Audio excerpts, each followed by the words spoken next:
சுனோன்னு ஒரு ஆப்பு. அந்த ஆப்ல வந்து நீங்க லிரிக் குடுத்துட்டீங்க அப்படின்னா, எனக்கு இந்த ஜானர்ல இந்த மாரி எனக்கு டியூன் வேணும் அப்படின்னு சொன்னா, அந்த ஜானர்ல அத அழகா டியூன் பண்ணி, பாடி, அது புரோகிராமிங் பண்ணி ஒரு அவுட்டே குடுத்துரும். அதுதான். அது ஒரு ஊறுகா மாரி யூஸ் பண்ணிக்கலாம். அவ்வளோதான் அது. அது சாப்பாடா சாப்பிட்டோம்னா முடிஞ்சுச்சு. நம்ம அவுட். நம்ம காலி. அவன் வந்து உட்கார்ந்துருவான். பட் லைவ்ல வந்து நீங்க நெனச்சத ஃபுல்லா எல்லாமே பாட முடியும்னு அவசியம் இல்ல. Sometimes you have to look and listen to the public. அவங்களுக்கு வந்து நீங்க பாடுற ஒரு செட்டு ப்ரிப்பேர் பண்ணியிருக்கீங்க. அவங்களுக்கு போரா இருக்குன்னா you have to make a change immediately. இல்ல வந்து நல்லா இருக்கு. இன்னும் ஒரு தடவ பாடுறீங்களா? லைவ் பாடுறது வந்து it's more of being more attentive and more mindfulness. Tune அப்படிங்கிறத பொறுத்த வரைக்குமே அது வந்து ஒரு கிரியேட்டிவிட்டி இல்லையா? அது வந்து ஓப்பனா வரணும். அதுல ஒரு ரெஸ்ட்ரிக்ஷன் இருக்கக்கூடாது. பட் லிரிக் ஆல்ரெடி இருக்கு. அந்த லிரிக்கு டியூன் பண்றாங்க அப்படின்னா அது ஆல்ரெடி ப்ரீசெட் ஆயிடுச்சு. அந்த சந்தத்துல தான் வரணும்னு சொல்லி. ஸோ ஃபர்ஸ்ட் டியூன் பண்ணிட்டு அப்புறம் லிரிக் தான் பண்றது. பட் எல்லாரும் அப்படி எப்போதும் ஃபாலோ பண்ணணும்னு அவசியம் இல்லை. இப்போ வந்து அந்த உப்பா சக்கரையா பாட்டு வந்து ஃபர்ஸ்ட் லிரிக் பண்ணி அந்த லிரிக்கு டியூன் பண்ணியிருக்காங்க. ஸோ கமிங் டு அகெயின் இந்த ட்ரெண்ட்ன்ட்டு பார்த்தோம்னா இப்போ வந்து எல்லாமே வந்து நிறைய ஏஐ ரிலேட்டடா போயிடுச்சு. அது வந்து மியூசிக்குக்கும் கூட வந்து பாடி லிரிக்ஸ் கொடுத்தா பாடி கொடுத்துருதே. அட் த சேம் டைம் லிரிக்ஸுமே எனக்கு இந்த மூட்ல ஒரு பாட்டு வேணும், லிரிக்ஸும் மியூசிக் எல்லாமே வந்து கம்ப்ளீட்டா ஏஐ கொடுத்துருது. ஸோ இது நீங்க என்னவா பாக்குறீங்க? அதுதான். அது வந்து எப்படி சொல்றது, அது ஒரு ஒரு ஹெல்ப்பா வந்து நம்ம வந்து யூஸ் பண்ணிக்கிட்டோம்னா நமக்கு நல்லது. பட் மேஜரா நம்மளோட மூளையை சாப்பிட்ற அளவுக்கு அது யூஸ் பண்றது வந்து நம்மளுக்கு ஒரு மைனஸ் ஆயிடும்ல. ஸோ ஒரு மேபி ஒரு ஏதோ ஒரு ஹெல்ப், ஒரு டானிக் சாப்பிட்றோம்ல. இப்போ நமக்கு வந்து ஒரு அயர்ன் டிஃபிஷியன்சியா இருக்குன்னு அதுக்காக டானிக்கை சாப்பாடா சாப்பிட முடியாதுல்ல. அந்த மாதிரி அதை வந்து ஒரு நல்ல ஒரு விஷயம், அது வந்து ஒரு ஹெல்ப் அப்படின்னு சொல்லி வேணா வச்சுக்கலாம். மேஜரா எல்லா வேலையுமே அது பாக்குதுன்னா அப்போ கத்துண்டு வந்தவங்களுக்கு எல்லாம் அடி தானே அது. உண்மைதான். அது ஆக்சுவலி ஒரு பெரிய மைனஸ் தான் ஆக்சுவலா. அதுதான். இப்போ சுனோன்னு ஒரு ஆப்பு.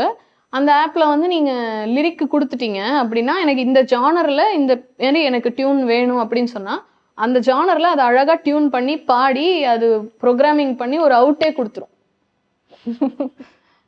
ஸோ அது ஒரு எப்படி சொல்றது, அதுதான். அது ஒரு ஊறுகா மாதிரி யூஸ் பண்ணிக்கலாம். அவ்வளோதான் அது. அது சாப்பாடா சாப்பிட்டோம்னா முடிஞ்சுச்சு. நம்ம அவுட். நம்ம காலி. அவன் வந்து உட்கார்ந்துருவான். இன்னொரு இம்பார்ட்டன்டான ஒரு விஷயம், நீங்க ஒரு சிங்கரா இருந்து உங்ககிட்ட நான் கேட்கணும் அப்படின்னா, ஒரு மைக்கு முன்னாடி வச்சுட்டு நீங்க வந்து ஒரு ஏசி போட்டு ஒரு ரூம்ல உட்காந்து நீங்க ஃபுல் மைண்ட் கண்ட்ரோல்ல வச்சு நீங்க வந்து ஒரு பாட்டு பாடுறது கான்சென்ட்ரேட்டடான்றது வேற விஷயம். But at the same time வந்து ஒரு லைவ் ஷோ பண்றது, ஒரு பெரிய கிரௌடு முன்னாடி அவ்வளவு சத்தமா இருக்கும்போது ஒரு மைக்க வச்சுட்டு நீங்க கான்பிடென்டா பாடுறதுன்றது வேற விஷயம். இதை நீங்க எப்படி ஹேண்டில் பண்றீங்க? இது ரெண்டுத்துல உங்களுக்கு எது ரொம்ப ரொம்ப பிடிச்சிருக்கு? நீங்க எதை என்ஜாய் பண்றீங்க அதிகமா? ஸோ லைவ் க்ரௌட் முன்னாடி பாடுறது என்னன்னா, இப்போ ஒரு ரெக்கார்டிங் அப்படின்னா வந்து சிஸ்டமேட்டிக்கா நான் இப்படிதான் பாட போறேன் அப்படிங்கிற ஒரு விஷயம் நீங்க தெளிவுபடுத்திக்கிட்டு தான் நீங்க மைக் முன்னாடி போய் நின்று பாட போறீங்க. பட் லைவ்ல வந்து நீங்க நினைச்சதை ஃபுல்லா எல்லாமே பாட முடியும்னு அவசியம் இல்லை. Sometimes you have to look and listen to the public. அவங்களுக்கு வந்து நீங்க பாடுற ஒரு செட்டு ப்ரிப்பேர் பண்ணியிருக்கீங்க. அவங்களுக்கு போரா இருக்குன்னா you have to make a change immediately.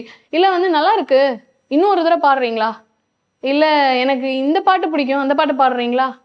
So அந்த மாதிரியான விஷயங்கள் நீங்கள் லைவாக ஏதாவது you can try some improvisation of your own also.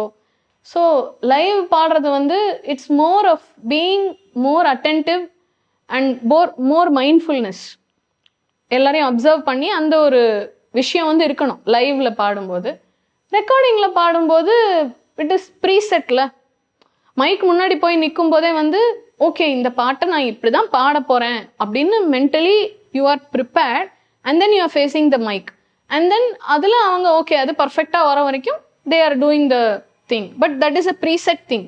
Mostly it is a preset unless in some places நீங்கள் ஏதாவது எக்ஸ்ட்ராவாக பாடுங்கன்னு சொல்கிற இடம் தவிர mostly it is a preset. லைவ்ல பாடும்போது you have to be open minded and more mindful, attentive actually. Okay. Generally music அப்படின்னாலே வந்து ஆக்சுவலி நான் இதை கேள்வியா உங்ககிட்ட கேட்டு இருந்திருக்கணும். எனக்கு ரொம்ப நாளாவே சின்ன வயசுல இருந்தே இது வந்து ஒரு doubt. You also being a singer, ஒரு லிரிசிஸ்ட், ஒரு மியூசிஷியன், எல்லாமே நீங்க பண்றீங்க அப்படின்றப்போ வாட் கம்ஸ் ஃபர்ஸ்ட்? எய்தர் லிரிக்ஸா இல்லைன்னா டியூனா அப்படின்றது வந்து ஒரு பெரிய கன்ஃபியூஷனா எனக்கு இருக்கு. நீங்க என்ன எது வரும் ஆக்சுவலி ஃபர்ஸ்ட் லிரிக்ஸுக்கு ஏத்த மாதிரி டியூன் பண்ணுவீங்களா இல்ல டியூனை போட்டு இந்த டியூனுக்குள்ள செட் பண்றதுக்கு லிரிக்ஸ்? இல்ல ஆக்சுவலி லிரிக் ஏத்த மாதிரி டியூன் பண்றது வந்து இட் இஸ் நாட், அதுல வந்து அந்த ஓப்பன் அந்த ஒரு இது இருக்காது, ரொம்ப எப்படி சொல்றது, ரொம்ப ரெஸ்ட்ரிக்டிவா இருக்க மாதிரி இருக்கும். டியூன் அப்படிங்கறத பொறுத்த வரைக்குமே அது வந்து ஒரு கிரியேட்டிவிட்டி இல்லையா, அது வந்து ஓப்பனா வரணும், அதுல ஒரு ரெஸ்ட்ரிக்ஷன் இருக்கக்கூடாது. பட் லிரிக் ஆல்ரெடி இருக்கு, அந்த லிரிக்கு டியூன் பண்றாங்க அப்படின்னா அது ஆல்ரெடி ப்ரீசெட் ஆயிடுச்சு அந்த சந்தத்துல தான் வரணும்னு சொல்லி. ஸோ ஃபர்ஸ்ட் டியூன் பண்ணிட்டு அப்புறம் லிரிக் தான் பண்றது. பட் எல்லாரும் அப்படி எப்போதும் ஃபாலோ பண்ணணும்னு அவசியம் இல்லை. இப்போ வந்து அந்த உப்பா சக்கரையா பாட்டு வந்து ஃபர்ஸ்ட் லிரிக் பண்ணி அந்த லிரிக்கு டியூன் பண்ணியிருக்காங்க. ஓகே, ஸோ அப்படியும் நடக்கும்.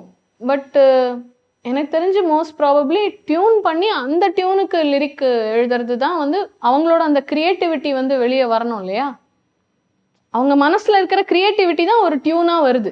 கரெக்ட். அது ஓப்பனா ஃப்ரீ ஃப்ளோயிங்கா வந்து அதுல நிறைய ஆப்ஷன்ஸ் வரும். ஜென்ரலா ஒரு டியூன் போடுறாங்க அப்படின்னா ஃபர்ஸ்ட் டியூன் தான் பெஸ்ட் டியூன் அப்படி இல்லை, ஒரு 2-3 நிறைய வரும் அவங்களுக்கு. அதை கேட்டு அதுல அவங்க டைரக்டர் வந்து பெஸ்ட் செலக்ட் பண்ணுவாங்க இல்லையா, அதுக்கேற்ற மாதிரி லிரிக் போடும்போது தானே அவங்களோட அந்த ஃப்ளேவர் வந்து வெளியே வரும்.